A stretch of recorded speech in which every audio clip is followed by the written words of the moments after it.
Bonjour à tous, aujourd'hui j'ai le plaisir d'accueillir Benoît Brosse, qui est un des fondateurs d'Arcanis. Bonjour Benoît, Bonjour Benjamin, merci de nous recevoir. c'est un plaisir. Écoute, comme à l'accoutumée, ce que je te propose pour nos auditeurs, c'est de commencer par te présenter ton parcours et puis surtout la société que tu as fondée. Donc moi je fais de la gestion de patrimoine depuis maintenant une petite dizaine d'années et Arcanis Conseil, c'est un cabinet que j'ai cofondé avec 3 autres associés et notre métier ça va être d'accompagner les particuliers, les familles sur tous leurs sujets d'épargne. Donc ça va aller de la création, de la valorisation de patrimoine, la recherche de revenus, la transmission, tous les sujets de vie qu'on peut avoir en ce moment. Et c'est de pouvoir montrer aux gens qu'avec du temps et un petit peu d'argent tous les mois, on peut déjà commencer à faire de très belles choses et qu'il n'y a pas besoin forcément d'être milliardaire pour pouvoir se constituer un patrimoine de façon efficace au fil du temps. Si je rebondis justement sur tes mots, à partir de combien, à partir de quel revenu tu peux accueillir un client Alors, dans ta société on va pas forcément parler en termes de revenus, D'accord. mais c'est plus en capacité d'épargne. Si on est quelqu'un qui peut mettre 50, 100, 200 euros par mois de côté de façon régulière, là, on va pouvoir vraiment commencer à faire des choses et à préparer ces sujets d'avenir en fonction des goûts de chacun, hein. Certains investisseurs vont avoir plus d'appétence pour X ou Y sujet. Et l'idée, c'est de pouvoir leur apporter une vision à 360 sur tous les sujets qui sont les nôtres, au travers de l'immobilier et du placement financier. Excellent. Si on parle un peu de la croissance d'Arcanis, en tout cas de son développement, est-ce que tu peux nous faire un peu le bilan 2024, nous partager un peu les challenges que vous avez rencontrés et les bons ou mauvais côtés plus difficiles? Ouais, bien sûr. L'année 2024, elle a été sur plein de points assez complexes, hein. Il y a eu des mouvements géopolitiques, politiques en France, économiques qui ont été compliqués sur l'aspect immobilier, des taux d'intérêt qui ont beaucoup augmenté sur les 2 dernières années. Sur l'aspect placement financier, les sujets du quotidien, justement, pour revenir à la géopolitique, etc., font ces marchés-là, donc rendent un petit peu la tension auprès des particuliers. Et on l'a vu, d'ailleurs, les Français ont beaucoup, beaucoup épargné l'année dernière.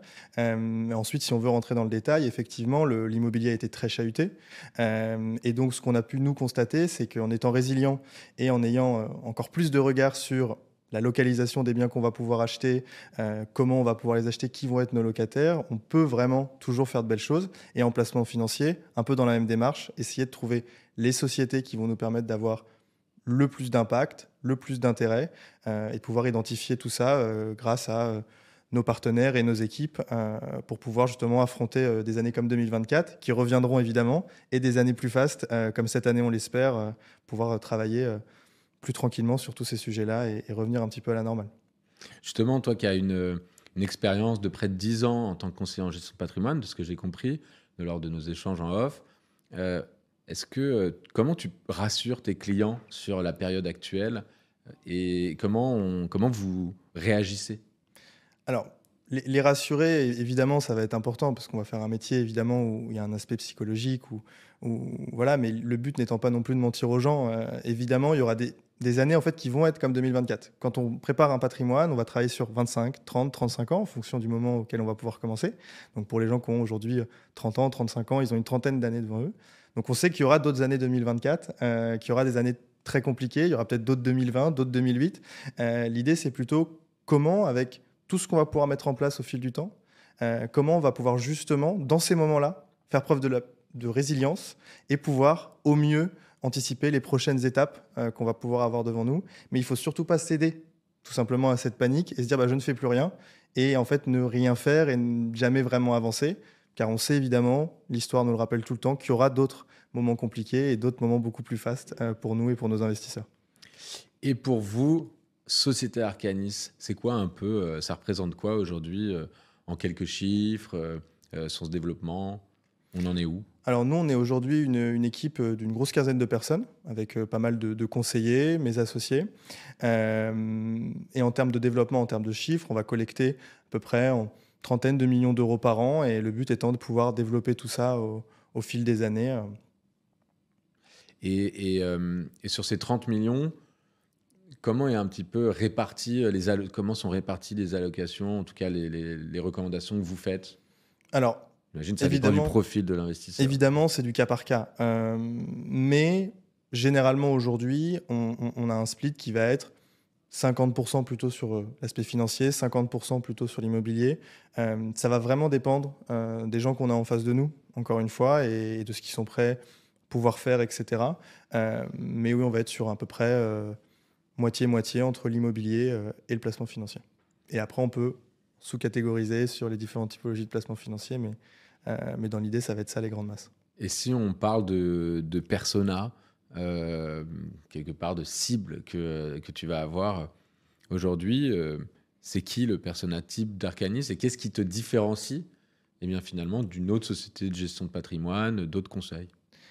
Alors, la cible, on va dire, on n'a pas vraiment de cible. Encore une fois, la cible, c'est des gens qui ont envie de préparer l'avenir et qui vont avoir une capacité à pouvoir le faire aussi un petit peu quand même, de quelques dizaines, quelques centaines d'euros par mois. Mais si on voudrait faire un peu un profil type, on serait sur des gens qui travaillent depuis quelques années, donc on va dire entre 30 et 50 ans, et qui cherchent à préparer ces sujets-là, donc qui gagnent leur vie. Et nous, Arcanis, on a une particularité, c'est qu'on va essayer de traiter au maximum des sujets environnementaux et sociétaux au travers des solutions qu'on va pouvoir proposer. Et donc, il y aurait un attrait plus ou moins important pour ces sujets-là. Alors, maintenant, on va faire un petit focus sur le private equity, parce que Ouais. tu sais que nous travaillons un petit peu ensemble maintenant, et on y reviendra. Mais dans ta vision du private equity aujourd'hui en France et au travers de tes clients, est-ce que tu peux nous dire un petit peu, est-ce que c'est un produit qui intéresse de plus en plus les clients que vous accompagnez, que ce soit aujourd'hui ou par le passé? Voilà, est-ce que tu peux nous partager un peu ton expérience du private equity? Est-ce que tu vois que c'est une vraie tendance de fond? Alors, il y a une vague, évidemment. Il y a une vague sur le private equity. Il y a de plus en plus de personnes qui souhaitent investir sur ce sujet-là. Néanmoins, ça reste quand même assez complexe, hein. Il y a plein de barrières à l'entrée, suivant ce qu'on peut faire, comment le faire, sur quel sujet. L'idée n'étant pas de souscrire à des parts de n'importe quelle société sur un coin de table, d'avoir des process très structurés. Mais effectivement, il y a une tendance de fond, alors surtout sur notre génération, qui est beaucoup plus connectée à ces sujets-là, etc., qui ont en fait surtout envie d'avoir et de savoir où va leur argent. Ça reste aujourd'hui le point clé, ce que moi je ressens quand je peux échanger avec les familles que je vais pouvoir conseiller, savoir où va mon argent, pourquoi, pas gagner de l'argent à tout prix, mais vraiment essayer d'avoir des valeurs dans ce sur quoi on va pouvoir investir. Et le private equity nous permet justement de pouvoir répondre à ça, surtout quand on va pouvoir choisir la société, etc. On va voir les fondateurs, voir le business plan, voir le business model, et ça va nous permettre vraiment de pouvoir avoir toutes les informations qui sont mises à notre disposition pour prendre les responsabilités de notre investissement et choisir avec nos goûts, notre appétence et évidemment d'autres sujets, mais pouvoir choisir où va notre argent, tout simplement. Et dans private equity, il y a une typologie assez multiple d'offres, hein. Aujourd'hui, historiquement, ça a souvent été les fonds d'investissement ou fonds de fonds. Aujourd'hui, est-ce que c'est toujours le cas? Et tu me parlais du fait que ce soit des gens plutôt jeunes, parce que plutôt sensibles à... C'est quoi? Sensible à quoi? Tu penses que c'est vraiment le fait que ce soit de connaître la destination de son argent, que ce soit le fait que les jeunes maintenant sont un peu plus enclins à prendre du risque, ont une gestion un peu différente du bon père de famille d'antan? C'est quoi pour toi? Alors, une gestion différente, oui et non. S'il y a des sujets où oui, des sujets où non. C'est plus vivre avec son temps. C'est qu'aujourd'hui, avec l'apparition justement de ces levées de fonds, etc., c'est beaucoup plus facile d'avoir de l'information, de pouvoir en collecter, de pouvoir la lire, la comprendre avec les outils qui sont à notre portée, l'intelligence artificielle par exemple, Ouais. qui est au cœur aujourd'hui de notre société d'aujourd'hui et de demain. En fait, ça va nous permettre d'avoir des informations beaucoup plus facilement et donc de pouvoir vraiment savoir justement où va notre argent et d'investir dans des projets auxquels on croit. On croit en l'entrepreneur souvent et aux valeurs qu'il va pouvoir nous véhiculer et aux produits sous-jacents qu'il va pouvoir nous proposer ou à la solution de service qu'il va pouvoir nous proposer. Pour toi, quelles sont les attentes et les objectifs qui sont attendus par justement tes clients vis-à-vis du PE? Private equity, encore une fois. Ouais. Euh, les attentes, c'est une transparence dans l'information, une flexibilité sur l'investissement. C'est-à-dire que l'avantage aujourd'hui de plateformes comme SobiFund, ça va être de justement pouvoir investir des tickets de façon assez simple et pas des tickets très élevés. Avant, le PE, c'était plutôt réservé avec des tickets d'entrée de l'ordre de 100 000 euros sur des fonds où fallait quand même des expériences investisseurs, etc. Donc, si on voulait 10, 12 sociétés, ça nécessitait quand même du capital. Ouais. Aujourd'hui, avec des plateformes comme la vôtre qui permettent de démocratiser tout ça, ça va permettre de pouvoir, avec des tickets de 500, 1000, 1500 euros, de pouvoir vraiment déjà investir et mettre un premier pas en fait sur ces Accéder. sujets-là. Et un patrimoine, ça reste avant tout un peu comme une maison, hein. Le but étant d'avoir des fondations solides et après de pouvoir faire des choses plus diversifiées. Et le private equity, justement, va nous permettre d'aller chercher des choses avec des rendements possibles beaucoup plus hauts, à la hausse comme à la baisse évidemment, hein, mais de pouvoir mettre le pied dans quelque chose qu'on connaît moins et toujours en connaissant la destination de son argent. Et c'est aujourd'hui le point clé de nos investisseurs. Et donc, tu as dû forcément orienter et continuer d'orienter certains de tes clients vers des fonds d'investissement.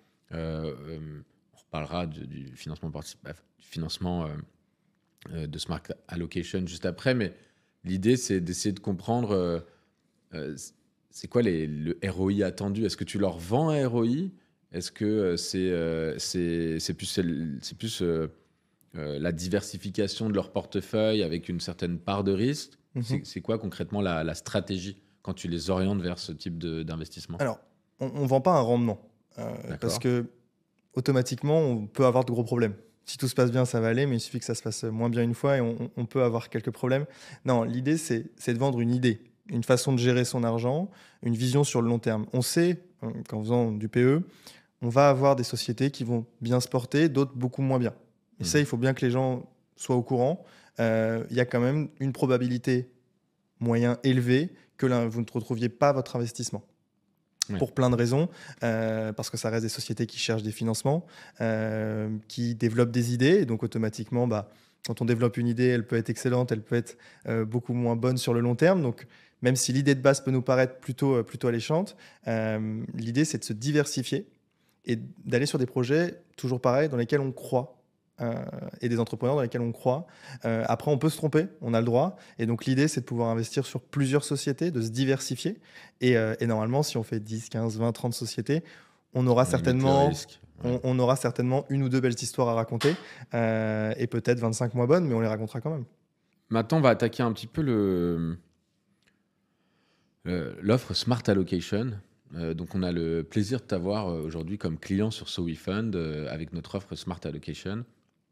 Est-ce que tu peux nous dire ce que tu penses concrètement de cette offre et quels sont ses points forts, ses éventuels atouts? Déjà, c'est une plateforme qui est un peu unique en son genre aujourd'hui.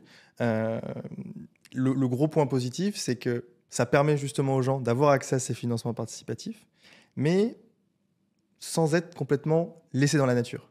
C'est-à-dire que cette offre-là va nous permettre, avec les familles qu'on conseille, de se prendre par la main mutuellement et de s'apporter un petit peu une vision. On va pouvoir échanger. Benoît, qu'est-ce que tu vas penser de ce projet, etc. Moi, je vais leur retourner aussi la question. On va pouvoir en discuter.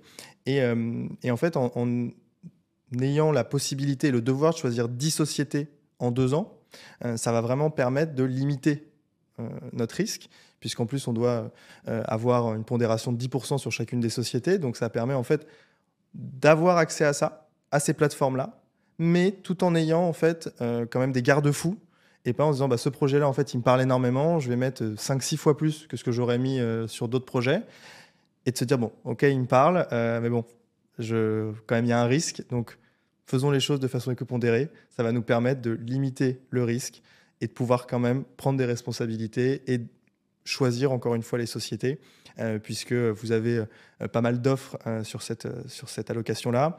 Les gens les reçoivent, peuvent les étudier, les regarder, donner leur aval à vos équipes pour pouvoir investir dessus. Et ça, vraiment, ça va être la grande force. En fait, c'est du PE, oui, mais sans être complètement perdu seul dans la nature, avec justement tous ces garde-fous-là qui vont permettre une flexibilité, une diversification et surtout un suivi de vos équipes dans le temps, hein, ça c'est important. Moi, c'est un retour que j'ai énormément de la part de mes clients, c'est que vos équipes sont ultra dédiées pour eux, répondent de façon très rapide. Et ça, effectivement, les gens qui investissent et surtout néophytes sur ces sujets-là, c'est un gros point positif. Ils ont vraiment l'impression, malgré que ce soit une plateforme un peu Internet, il y a quand même quelqu'un derrière, des équipes dévouées qui vont leur apporter réponse à toutes leurs questions et toutes leurs inquiétudes. Euh, En tout cas, on s'y attelle et ça fait plaisir à entendre.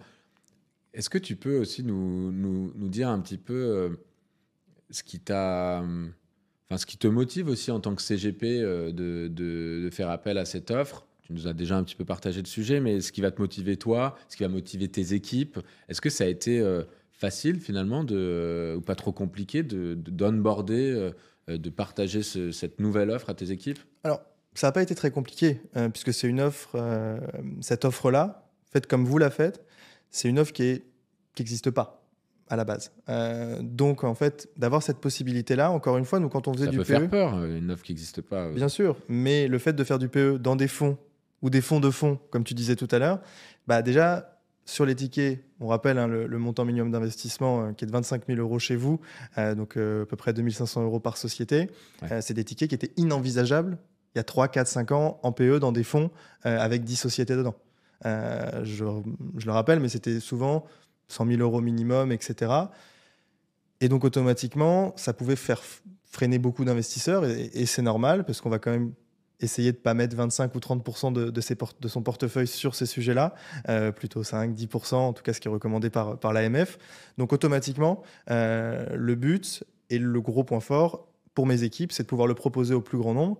En fait, à toute cette génération-là, la nôtre qui vit dans un contexte où évidemment tout augmente, on met peut-être un peu moins d'argent de côté, c'est un peu plus compliqué. Donc amasser comme ça des sommes où on peut investir 100 000, ça peut être plutôt compliqué. Alors que là, sur des tickets comme ça va nous permettre à nous de pouvoir mettre un premier pied là-dedans, en plus de pouvoir faire d'autres projets comme beaucoup acheter sa résidence principale ou autre. Voilà, c'est le gros point fort et c'est pour ça que mes équipes sont très motivées et trouvent l'offre, comme moi d'ailleurs, très pertinente aujourd'hui.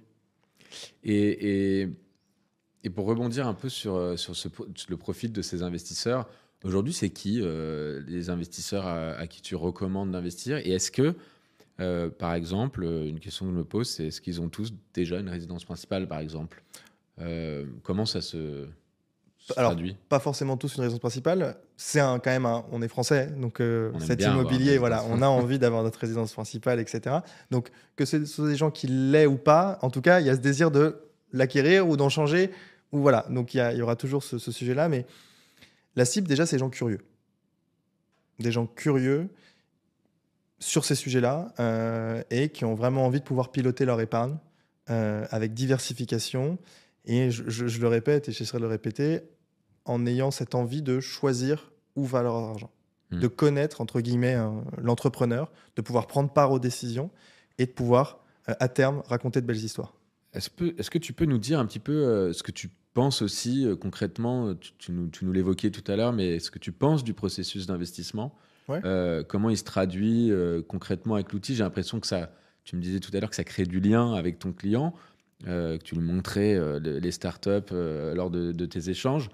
Mais, euh, mais est-ce que c'est simple, même nous faire un retour utilisateur? Est-ce que comment ça se traduit?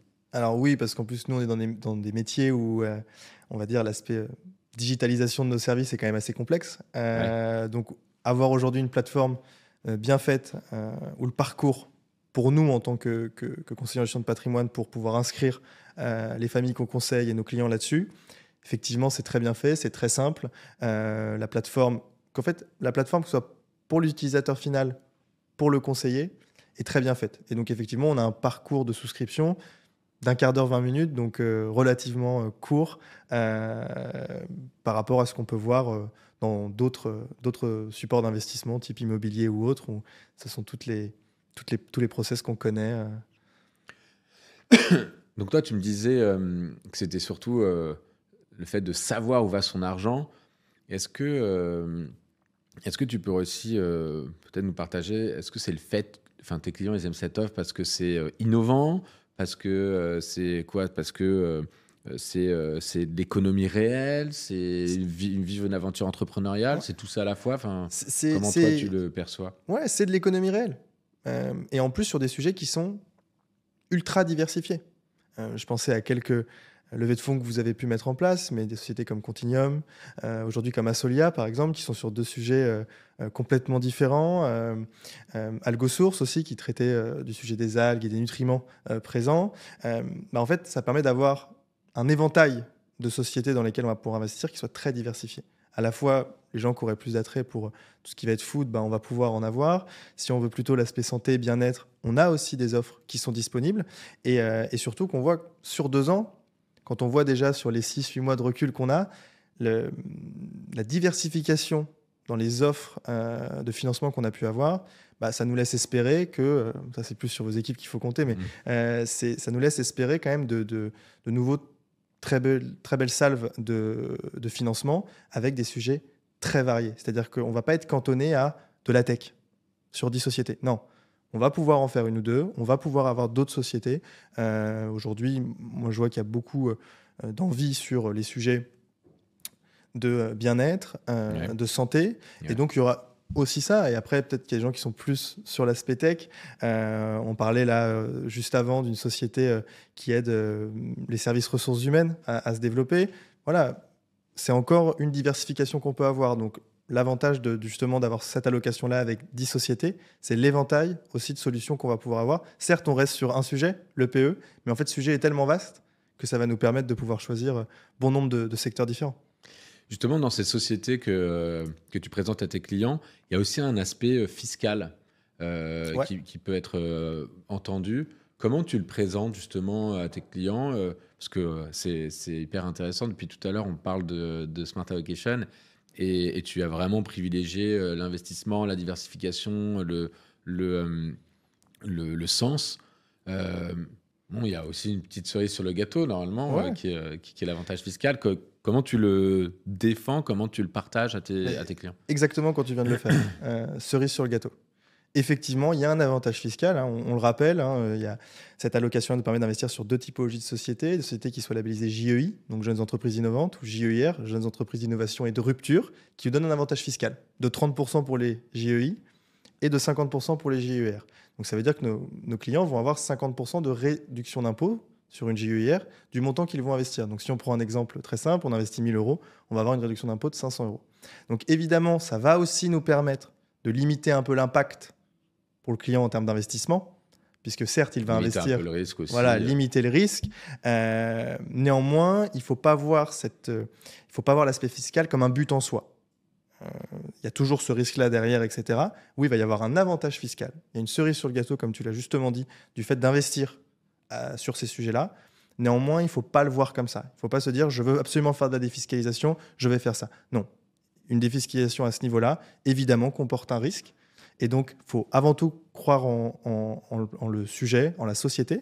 Même si on doit choisir 10 JEI sur l'allocation, certes, c'est moins avantageux fiscalement. Néanmoins, si ça nous permet d'avoir des projets auxquels on croit beaucoup plus que ce qu'on a pu voir en JER, il faut y aller quand même. Donc, il faut vraiment le voir comme un bonus, entre guillemets, cette défiscalisation. Néanmoins, évidemment, ça reste un point à prendre en compte puisque l'impact financier pour l'investisseur est bien moindre en ayant ces avantages-là. Et toi qui nous fais le plaisir d'être donc un de nos partenaires avec Smart Allocation, est-ce que tu peux nous partager un peu les premiers retours quelque part, puisque l'offre, elle existe depuis à peine quelques mois pour SoBeFund, et tu as fait partie des premiers à nous faire confiance. Comment ça se passe? Ça se passe bien. On a eu les premières salves de sociétés, donc des clients qui ont pris des décisions d'investissement sur certaines sociétés. Et effectivement, le process a été plutôt très fluide. Euh, Tu peux partager un peu je sais pas, soit le nombre de clients, soit les montants qui sont déjà passés au travers de SoBeFund Smart Allocation? alors nous, on a en termes de montant d'investissement collecté depuis décembre, novembre-décembre, environ 300 000 euros. Donc, ce qui va représenter, vu qu'on le rappelle, hein, le ticket minimum d'investissement est de l'ordre de 25 000 euros. Donc, on est sur une douzaine de personnes, quinzaine de personnes, même aujourd'hui, je n'ai pas les comptes à jour. Avec une première salve avec 5 ou 6 sociétés, ou peut-être 7 que vous nous avez proposées et que vous avez proposé aux investisseurs. Donc, effectivement, les gens ont pu déjà prendre leur première décision d'investissement, comprendre un peu mieux aussi, en le faisant, comment Comment ça fonctionne la fonctionne? plateforme, comment on lit les documents, comment on regarde. Pour certaines personnes, c'est très nouveau de pouvoir avoir accès à des business models, à des pactes d'associés, parce que vous avez sur votre plateforme, qui est encore une fois très bien faite, toute une liste de documents que le client peut lire quand il le souhaite avant d'investir, avec encore une fois, les business plans, les bilans comptables. Et tout ça est très bien répertorié. Donc, les gens commencent à prendre un petit peu la main dessus et commencent à rentrer dans ces process qui sont tout nouveaux, hein, puisque dans nos métiers, jusqu'à il y a quelques mois, quelques années, les clients souvent nous déléguaient énormément, que ce soit sur la gestion de leurs investissements immobiliers ou financiers. Et Ils ont envie de reprendre un là, en petit fait, peu. on reprend un peu la main ensemble, mais on refait un peu ce pas-là pour pouvoir permettre d'avoir une visibilité beaucoup plus forte sur les investissements. Merci beaucoup. Je vois que le temps file. Si j'avais une petite dernière question à te poser, ce serait, euh, du coup, tu le vois comment la suite 2025? Comment tu perçois un peu notre écosystème, l'économie, les investissements? Tu es plutôt optimiste? Ça sera mieux que 2024, tu penses? Bah, on essaie d'être optimiste. Évidemment, on n'a pas de boule de cristal, mais en tout cas, sur ces sujets-là, sur les sujets dont on a parlé aujourd'hui, effectivement, ça devrait. L'engouement pour le PE et avec encore une fois, la diversification que vous proposez, nous fait penser qu'effectivement, on va pouvoir continuer sur cette lancée-là et que 2025 va être un très bon cru sur ces sujets-là. Mais écoute, merci beaucoup pour ton temps Merci à toi. et tes retours. Merci de Et m'avoir puis, quant reçu. à nous, on se retrouve pour un prochain échange avec un de nos partenaires. Merci beaucoup, Benjamin. Merci.